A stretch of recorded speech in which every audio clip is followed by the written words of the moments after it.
मित्रों नमस्कार। मैं पंडित मिस्टर कुमार ज्योतिष आचार्य लाल किताब की आज की श्रृंखला में आपका स्वागत करता हूं। मित्रों, आज हम ऐसे विषय पे बात करने वाले हैं जो विषय बेहद चिंतनीय है, बेहद घातक है। घरों के घर उजड़ गए हैं, उजड़ भी रहे हैं।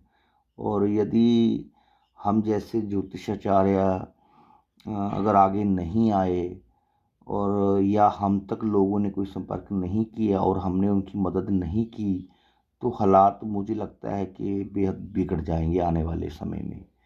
ज्योतिषाचार्यों को ये फर्ज बनता है कि वो अगर कोई बेहद गंभीर समस्या चल रही है समाज में और अगर ज्योतिष में कोई उसका उपाय है, तो ज्योतिषाचार्य को चाहिए कि वो आजकल तो चलिए यूट्यूब और फेसबुक है, इसके माध्यम से वो लोगों को उससे राहत कैसे मिले उसके कुछ रेमेडीज़ अगर उसके कुछ उपाय बताएं तो ज़्यादा अच्छा है। तो मैं उसी रास्ते पे चल रहा हूँ। तो मैं आज बात करूँगा शराब के सेवन करने वालों की और दूसरे जितने भी मेडिकेटेड नशे हैं या अफ़ीम है या जो स्मैक है, जो दूसरे नशे हैं, मैं उनकी बात करूँगा। सबसे पहले मैं शराब की बात करूँगा। मित्रों, हम बात करेंगे कि जातक शराब का सेवन और नशे का सेवन करता क्यों है और कब करता है, उसका कारण क्या है, उसका ज्योतिषीय कारण क्या है। देखिए, हमारे नवग्रहों में 3 ग्रह ऐसे हैं जो इंसान को नशे की तरफ लेके चलते हैं, नशे की तरफ लेके जाते हैं उसको। वो है चंद्रमा, बुधदेव और शुक्रदेव। चंद्र, बुध और शुक्र, ये तीनों प्लैनेट ऐसे हैं जो जातक को नशे की तरफ धकेल देते हैं। देखिए, बहुत सिंपल सी बात मैं सिंपल भाषा में समझाता हूँ आपको। जो चंद्र है वो हमारा मन है और मन बहुत चंचल होता है। मन में कल्पनाएं बहुत जल्दी होती हैं। जातक के इंसान कल्पनाएं बहुत जल्दी करता है क्योंकि मन बड़ा चंचल है। इतना चंचल है कि एक राशि को 2.25 दिन में पार कर जाता है। ये बहुत तेजी से भागता है, बहुत ज़्यादा तेजी से भागता है। अब जब चंद्रमा कुंडली में दोस्तों पीड़ित हो गया, तो चंद्रमा पीड़ित होने से यानी कि जातक के अपने मन पे, अपने दिल पे उसका जो है इख्तियार नहीं रहता। वो बिल्कुल जिसे कहते हैं कि बिल्कुल आपे से बाहर हो जाता है वो, क्योंकि चंद्र आपे से बाहर हो गया तो जातक भी आपे से बाहर हो जाता है। तो मन उसका चंचल होता है तो चंचलता बढ़ जाती है उसमें, किसी की नहीं सुनता। दूसरा यहाँ पे जो ग्रह है वो बुध है, जो बुद्धि का मालिक है। अगर बुध ही कुंडली में पीड़ित हो जाए तो जातक के मन में बुरे बुरे ख्याल तो आएंगे ही आएंगे, चाहे वो शराब का हो, चाहे वो नशे का हो, चाहे वो औरतबाजी हो, या औरत की कुंडली में चाहे वो किसी पराये मर्द से ताल्लुक़ बनाती हो या मर्द किसी औरत से ताल्लुक़ बनाता है। ये जितनी भी चीज़ें हैं, सारी ये बुध की वजह से दिमाग में आती हैं। बुद्धि बोलते हैं दिमाग को, बुध को बुद्धि बोलते हैं, सोचने समझने की शक्ति बोलते हैं। और बुध जब पीड़ित होता है तो वो चंद्रमा को कहता है कि नहीं, हमने इस रास्ते पे चलना है। अब चंद्रमा जो है, चंद्रमा का बेटा है बुध, और चंद्रमा का बेटा होने के कारण बुध जब खराब होता है तो बुध के इशारे पे चंद्रमा काम करने लग जाता है। अपनी अपनी सोचने समझने की उसकी शक्ति खत्म हो जाती है, ठीक है, उसकी चंचलता बढ़ जाती है। वो बुध के कहने पे चलने लग जाता है। अब बुध क्या है? बुद्धि। बुद्धि खराब हो गई, मन खराब हो गया, पीछे क्या रह गया? नशे, यानी शुक्र, शुक्र रह गया पीछे। तो यहाँ पे फिर शुक्र का रोल आता है। शुक्र है नशे, सभी प्रकार के जो नशे हैं वो शुक्र के दायरे में आते हैं। तो बुध ने इंडिकेट चंद्रमा को किया, चंद्रमा खराब हो गया। बुध का मित्र शुक्र है, बुध ने अपने मित्र शुक्र को कहा कि हमें ये करना है, तो शुक्र कहता है ठीक है हम ये करेंगे। तो तीनों ने एक दूसरे की बात को सुना और एक दूसरे से सहमत हो गए और वो कार्य करने लगे जो बर्बादी का कारण बनते हैं। अब यहाँ इसको ठीक कैसे किया जाए, सवाल ये पैदा होता है। देखिए, यहाँ पे ठीक करने के लिए मैं बहुत उत्तम उपाय बताने लगा हूँ, आप गौर कीजिएगा मेरे इस उपाय के ऊपर। और अगर आपके घर में कोई शराब का सेवन करता है, कोई शराब का आदी है, दुखी हैं आप, बेहद बेहद दुखी हैं शराब की वजह से, या आपके बच्चे या कोई भी घर का मेंबर अगर दूसरे नशे, अफीम वगैरह जो भी मेडिकेट नशे, दूसरे भी नशे हैं, दवाइयाँ हैं, वो करते हैं, उनको अगर ठीक करना है तो आपने उपाय समझ लीजिए क्या उपाय है। आप शुक्र वाहिनी लीजिए 10 ग्राम, मैं रिपीट कर देता हूँ, शुक्र वाहिनी 10 ग्राम ले लीजिए।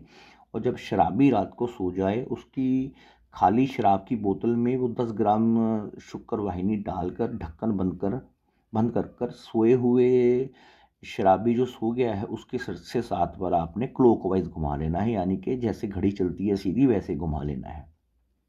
घुमा के बोतल को छुपा के रख दीजिएगा रात को। अगले दिन सुबह किसी खुले मैदान में जाएं और गहरा खड्डा, काफ़ी गहरा खड्डा खोद कर आप उस बोतल को वहाँ पे दबा दीजिए, मिट्टी डालकर वापस आ जाइए आप। 72 घंटे के बाद जो शराबी है वो शराब पीनी छोड़ देगा, और शराब का हाथ तो क्या लगाना, वो शराब का नाम भी नहीं लेगा। इतना ज़बरदस्त असर है इस शुक्र वाहिनी का। और अब बात करते हैं शराब के अलावा जो दूसरे नशे हैं वो कैसे छुड़वाए जाएँ। उसके लिए भी मित्रों यहाँ पे शुक्र वाहिनी ही काम करेगी, मगर तरीका थोड़ा सा चेंज हो जाएगा। तरीका ये चेंज हो जाएगा कि जब नशे करने वाला रात को सो जाए तो शुक्र वाहिनी एंटी क्लॉक, ध्यान से सुनिए, शराब के मामले में क्लॉकवाइज, और यहाँ एंटी क्लॉक 7 बार घुमाकर आपने उसको घर में छुपा कर रख देना है रात को। सुबह उसको उठाकर खुले मैदान में ले जाकर खड्डा खोदकर ज़मीन में गहरे खड्डे में दबा दीजिए, उसको दबाकर आ जाइए आप। देखिए 72 घंटे में आपको कोई परिणाम नहीं मिलेगा, ये मैं आपको पहले बता देता हूँ। 72 घंटे जैसे ही पूरे होते हैं, शराबी शराब से तौबा कर जाएगा, नशे करने वाला नशे से तौबा कर जाएगा। आप हैरान रह जाएंगे कि ये उपाय इतना सटीक है और इतना उत्तम फल देने वाला है, और आप ये भी सोचेंगे कि भाई हमने ये वीडियो पहले क्यों नहीं डाली है। नहीं मित्रों, हम पहले भी फेसबुक पे ये उपाय लिखते रहते हैं। वो बात अलग है कि लोग हर चीज़ को मुफ्त में चाहते हैं, और ये चाहते हैं कि उनका कोई पैसा भी ना लगे, और कोई भी सामग्री है पूजा पाठ की, चाहे वो शुक्र वाहिनी है, चाहे वो सिद्ध मोचनी है बच्चा होने के लिए, चाहे वो कुछ भी है, उनको फ्री मिल जाए या उनको बिल्कुल मुफ्त में मिल जाए, उनका कोई पैसा ना खर्च हो, उनको कॉल ना करनी पड़े। मैसेज से बात करते हैं लोग, और हमारे पास इतना टाइम नहीं होता कि हम मैसेज का जवाब दे सकें। कॉल नहीं करते लोग, इसलिए नहीं करते क्योंकि कॉल पे 1-2 रुपये का खर्च आता है। 2 रुपये और 1 रुपये बचाने के चक्कर में वो हमें कमेंट मैसेज करते हैं, और हमें वक्त नहीं मिलता कि हम मैसेज को पढ़ें और उसका जवाब दें। लोगों को अपनी सोच बदलनी पड़ेगी, इतनी कंजूसी भी अच्छी नहीं होती है। शराब से आपका घर उजड़ रहा है तो आपको शुक्र वाहिनी पे अगर आपके थोड़े बहुत पैसे खर्च होते हैं तो आपको खर्च करके आपके उस शराब को छुड़वा लेना चाहिए। और अगर आपके बच्चे जवान बच्चे हैं, यंग बच्चे हैं, अगर वो कोई मेडिकेट नशे करते हैं, अफीम खाते हैं, चर्स करते हैं, स्मैक का नशा करते हैं, और अगर आपको शुक्र वाहिनी लेते वक्त आपके ज़रा से पैसे खर्च होते हैं, थोड़े से होते हैं, ज़्यादा महंगा उपाय नहीं होता, ये बहुत सस्ता सा उपाय होता है, तब भी आप उस उपाय को ज़रूर कीजिए। ऐसा नहीं है कि आपने सोच लिया कि नहीं इस पे तो पैसे लग रहे हैं छोड़ो, फिर आप या तो पैसे ही रहेंगे आपके पास, या फिर आपके पास औलाद ही रहेगी जो नशा करेगी, क्योंकि नशा करने वाला ज़्यादा देर तो ज़िंदा रहता नहीं है, ये सबको पता है। शराब पीने वाला भी ज़्यादा देर ज़िंदा नहीं रहता, ये सबको पता है।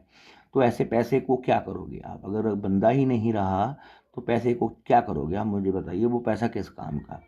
तो अगर थोड़े बहुत आपके पैसे खर्च होते हैं तो शुक्र वाहिनी का उपाय ज़रूर कर लीजिए। हम तो आपसे यही कहेंगे, क्योंकि हम आपसे कोई ज़ोर ज़बरदस्ती से नहीं कह सकते कि नहीं आप कीजिए कीजिए कीजिए और उसको ज़रूर कीजिए। नहीं करना है कीजिए, नहीं करना ना कीजिए, हमें कोई फ़र्क नहीं पड़ता।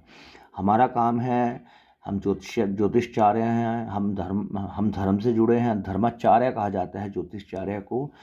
और हमारा हमारा जो फ़र्ज़ बनता है वो ये बनता है कि हम वो रेमेडीज़ आपको दें जिससे आपकी समस्या का समाधान हो। यही हमारा फ़र्ज़ है, यही हमारे गुरु ने हमें जब शिक्षा दीक्षा दी थी तो हमसे ये वचन लिया था हमारे गुरु ने कि हम लोगों की सेवा करेंगे। अब लोगों की सेवा का मतलब ये भी नहीं है मित्रों कि आप हमसे हर चीज़ फ्री में चाहें, हर चीज़ मुफ़्त में चाहें और हर उपाय मुफ़्त में चाहें। नहीं, ऐसा नहीं होता। हमारा भी परिवार है, हमें भी अपने बच्चों को पालना है। और यहाँ पे बस यही कहूँगा कि जो शुक्र वाहिनी का उपाय बताया गया है वो अगर आपको करना है तो ज़रूर कीजिए, अगर नहीं करना है तो आगे आपकी मर्ज़ी है। और बाकी यदि कोई आपकी समस्या है तो संपर्क कर सकते हैं। मेरे नंबर यहाँ पे डिस्प्ले हो रहे हैं, आपकी समस्या का समाधान कर दिया जाएगा। और अब मैं अपनी वाणी को विराम देता हूँ और ये दुआ भी करता हूँ मैं कि आपकी समस्याओं का समाधान हो जाए, कोई समस्या ना रहे आपकी, और जो भी घर में नशे के आदी हैं वो नशे से बाहर आ जाएँ। मगर वो नशे से बाहर तभी आएँगे मित्रों, जब आप शुक्र वाहिनी का उपाय करेंगे। जब तक आप शुक्र वाहिनी का उपाय नहीं करते, आप जितना मर्ज़ी ज़ोर लगा लीजिए, ना तो शराबी शराब छोड़ेगा, ना नशे करने वाला नशे छोड़ेगा। ये लिख लीजिए मेरी बात को, नोट कर लीजिए, ये बात मेरी सत्य और प्रमाणित है। मैं अभी अपनी वाणी को यहीं विराम देता हूँ और आपसे निवेदन ये करता हूँ कि अगर हमारी कोई भी वीडियो आपको अच्छी लगती है तो उसे लाइक, कमेंट और शेयर ज़रूर कर दिया करें, इससे हमारा हौसला बढ़ता है। अभी के लिए धन्यवाद।